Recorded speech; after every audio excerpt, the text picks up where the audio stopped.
Hi friends, welcome to Sugi Mango Kitchen. இன்னைக்கு நம்ம முடி உதிர்றதை நிறுத்தி நல்ல செழிப்பா முடி வளர்றதுக்கு கருவேப்பிலை ஜூஸ் எப்படி செய்யலாம் அப்படிங்கறத தான் நம்ம பார்க்க போறோம். கருவேப்பிலை வீட்டில வளர்த்தா நமக்கு ஃப்ரீயாவே கிடைக்கும். கடையில வாங்கினா கூட ரொம்ப குறைவான விலை தான். ஆனா அதுல இருக்கிற நன்மைகள் ரொம்ப எக்கச்சக்கமானது. நிறைய சத்துக்கள் அதுல அடங்கி இருக்கு.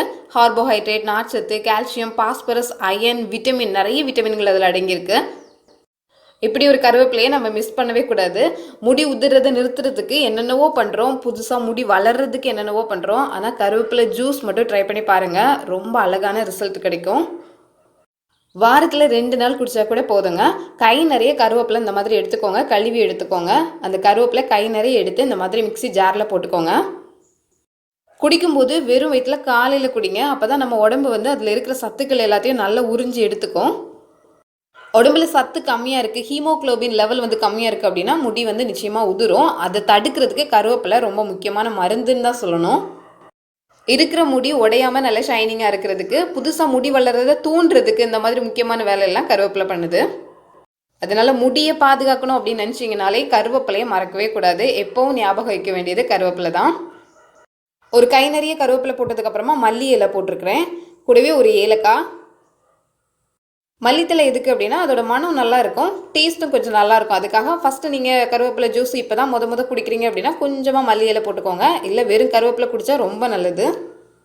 இது கூட நெல்லிக்காய் கூட சேர்த்து போட்டு அரைச்சி நல்லா குடிக்கலாம், அதுவும் ரொம்ப நல்லது.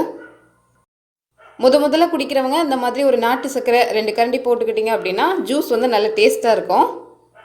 அடுத்து குடிக்க பழகிறோம். அதுக்கப்புறம் நீங்கள் வெறும் கருவேப்பிலை கூட அரைச்சி அப்படியே குடிக்கலாம். இப்போ ஏலக்காய், அந்த சர்க்கரை, மல்லித்தலை எல்லாமே ஒரு டேஸ்ட் கொடுக்கறதுக்காக தான். இதில் கொஞ்சமாக தண்ணி ஊற்றிக்கோங்க. தண்ணி ஊற்றிட்டு அதை அரைச்சி எடுக்க வேண்டியது தான். இந்த மாதிரி தேவையான அளவுக்கு தண்ணி சேர்த்துக்கோங்க. நான் 1 கிளாஸ் சேர்த்துருக்கிறேன், அப்போ நல்லா அரைப்படும் அப்படிங்கிறதுனால.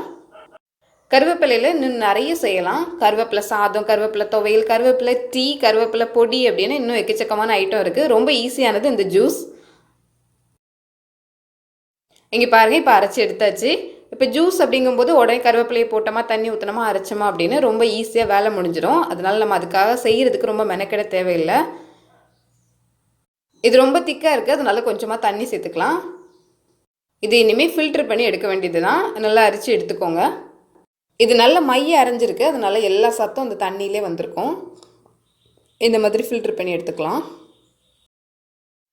அவ்வளோதான், எல்லா சத்துக்களும் அடங்கி ஒரு கருவேப்பிலை ஜூஸ் ரெடியாக இருக்குது. வாரத்தில் 2 நாள் இல்லை 3 நாள் கண்டிப்பாக குடிங்க. முடி வளரணும் அப்படின்னு நினச்சிங்கன்னா கண்டிப்பாக குடிங்க.